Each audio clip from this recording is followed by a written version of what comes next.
सुबह मैंने जो वीडियो बनाया था, मैंने उसमें साफ बोला था कि सपोला को चाहिए एक कम्युनिटी लगा दे अपने जो भाई इस दुनिया से चला गया है उसके लिए, कि मेरा भाई किसी के कोई पैसा बाकी था नहीं था, सफाई सफाई बताए। क्योंकि सपोला को सब कुछ पता रहता है, खानदान में देन लेन सब उसको पता है मुझ चढ़ के अकॉर्डिंग।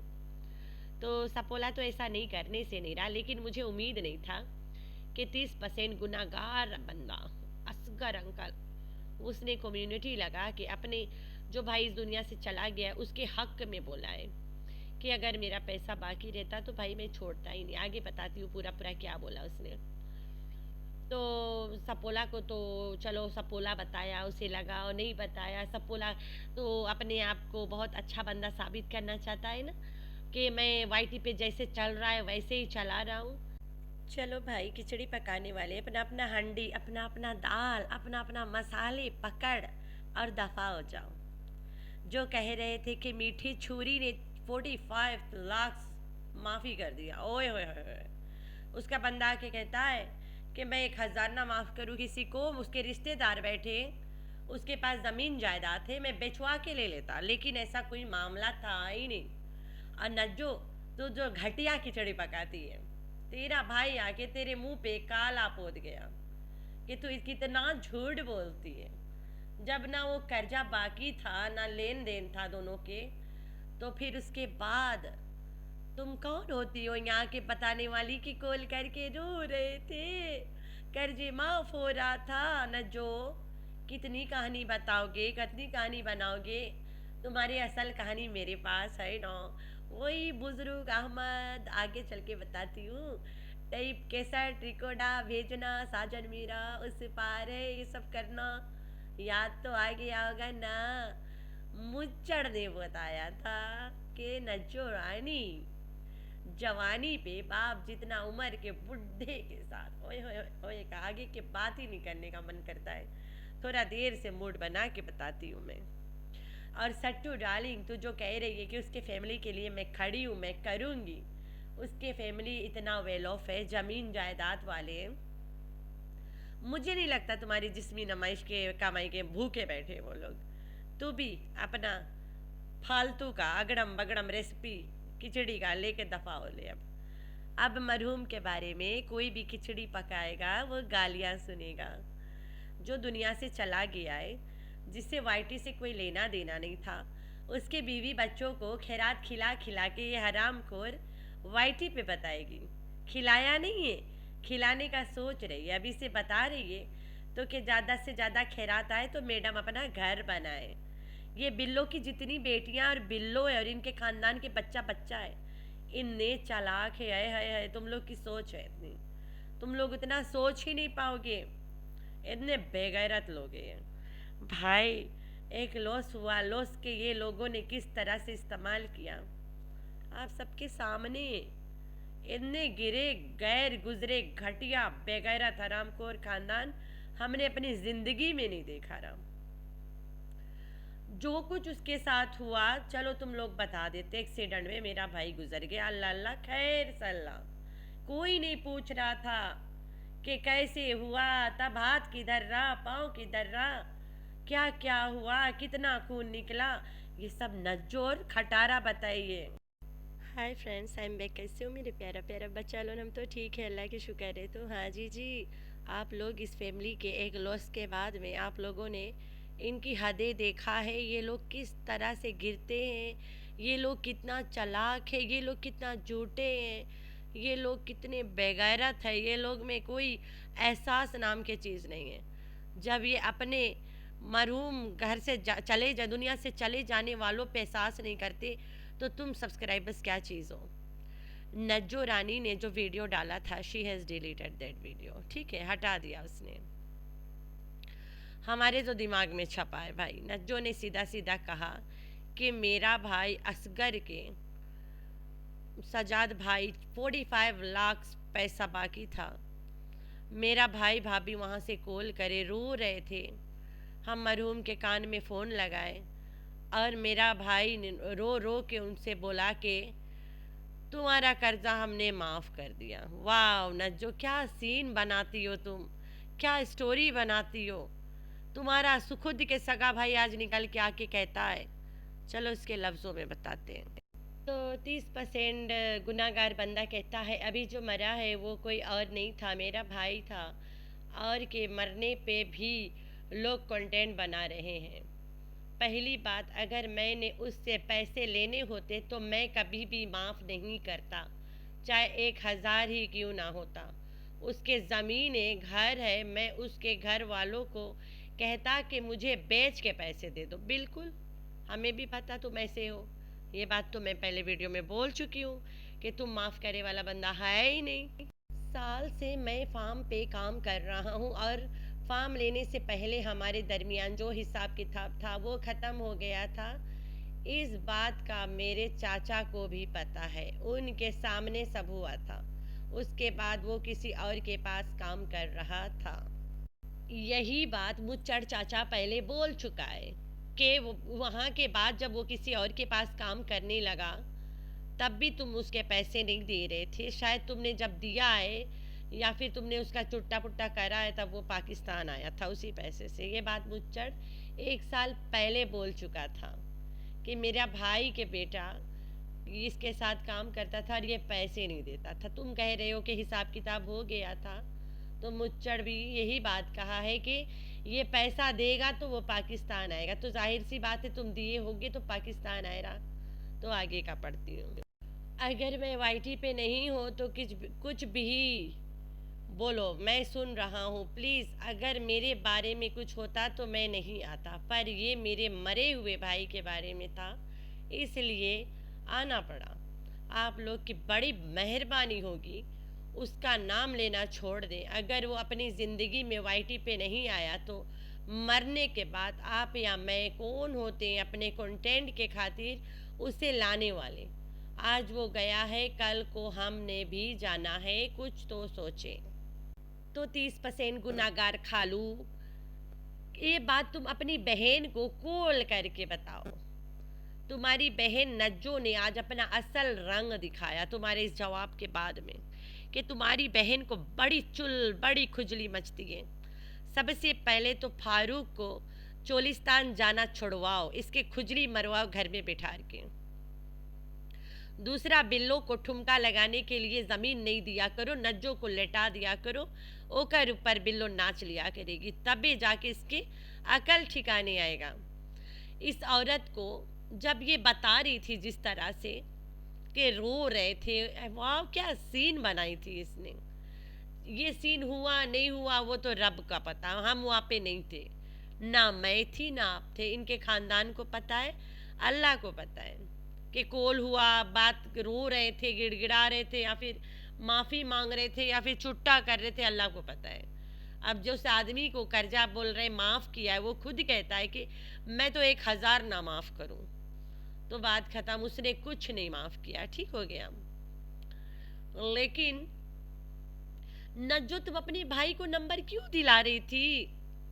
क्यों अपने भाई को यहाँ पे पाक साफ बना रही थी? अपने नापाक भाई को पाक साफ क्यों कर रही थी बहती गंगा में?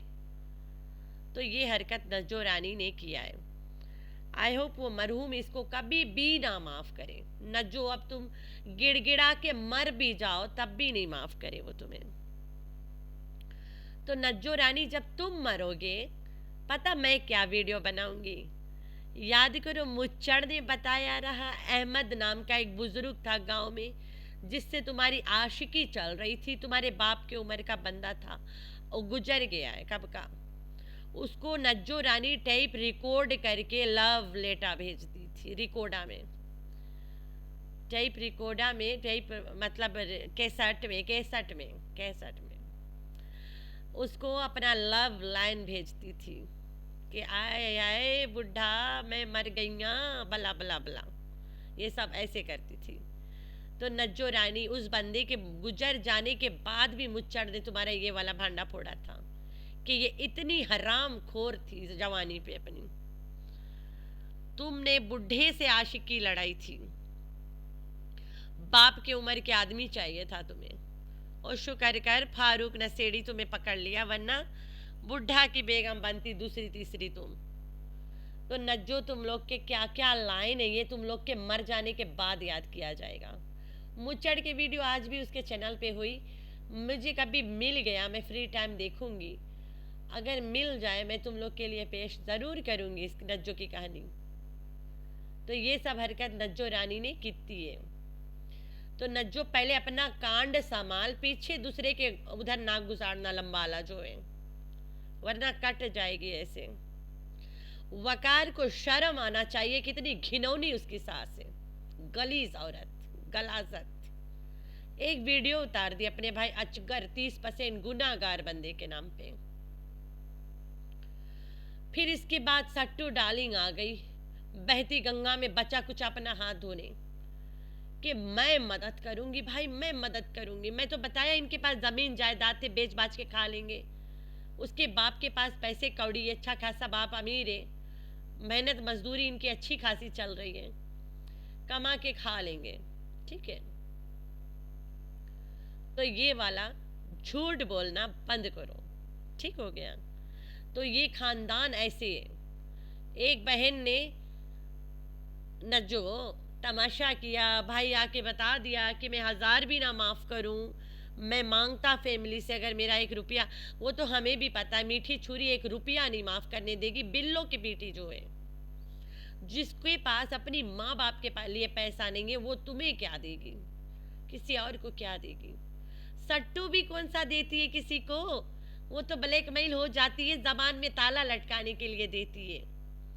बिल्लो और उसकी बेटियां किसी को फुटी कौड़ी ना दे। इनके जबान जब लोग फैमिली वालों के ज़्यादा खुल जाता है, इनके ब्लैकमेल ज़्यादा कर देते, तो जबान पे ताला लटकाने के लिए देना पड़ता है, मजबूरी समझ लो इसको तुम लोग। तो ये है चक्कर। खैर है, खैर है, इस खानदान की जितनी तारीफें मैं करूं कम है राजा, कम है। जितना मर्जी कर लो, बहुत कम है। उतना नहीं कर पाऊंगी जितना जितना ये लोग हैं, किस किस हद तक ये लोग जा सकते हैं। इनको पता है यहाँ पे हम लोग झूठ बेचते हैं। कुछ भी बेचो, मरा को बेचो, जिंदा को बेचो, पैदा होने से पहले का बेचो, पैदा होने के बाद का बेचो। अपनी बेटी को बेच ले, बता दे प्रेग्नेंट है, तभी आई है, तभी मुंह ऐठा करती है सबको देख देख के। वो क्यों नहीं बता देती स्टोरी बना के। दूसरों की कहानी बनाने में नज्जो रानी बहुत आगे है। दी हॉटनेस ऑफ नज्जो रानी निकल गए, उसके भाई ने निकाल दिया। अच्छा करा, बहुत अच्छा करा। तो भाई सबके मुंह बंद करा गया 30% गुनाहगार बंदे ने। बहुत अच्छा किया उसने अपने लाइफ में, अगर कुछ अच्छा किया है तो ये वाला कम्युनिटी लगा के किया है। अल्लाह पाक इसे खुश रखे। आगे मैं कुछ नहीं बोलूँगी, ठीक है। अगर कोई फैमिली में फौत हो जाए ना, हर कोई के पास बातें हो जाती है करने के लिए, जितना मुंह उतनी बातें। लाइक हमारा तो अभी हम लोग की फैमिली में तो ऐसा नहीं होता है। हमने जो हो गया, बात ख़त्म, खलास, चला गए, ख़त्म हुआ। अभी हमारा मामू गुजरा है लास्ट वीक, अभी पिछले जुमे एक जुमा हो गया, अभी एक और जुमा आ जाएगा ना, तो जुमा को जनाजा रहा, फिर अगले एक जुमा क्रॉस हो गया, अभी दूसरा एक और जुमा। हम लोग नहीं मानते जुमे रात वात ना, इसी रिक्का में नहीं करते। तो मामू जब हॉस्पिटल में था, हमारे घर के पास अस्पताल है, एक रात में गई हूँ, 12 बजे के बाद गई हूँ।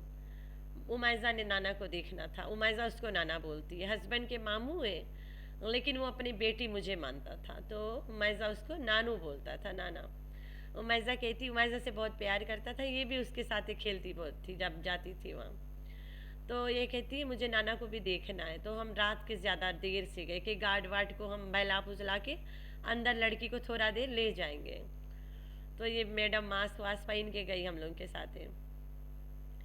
जब हम वहाँ अंदर हल रहे थे, घुस रहे थे, हमारे सामने से एकदम हमारे पैरों के पास से एक जनाजा खिसका के ले गए। इमरजेंसी में दाखिल था ना मामू, खिसका के ले गए, मेरे तो पैरों तले आए है, मेरा वो हाल हुआ।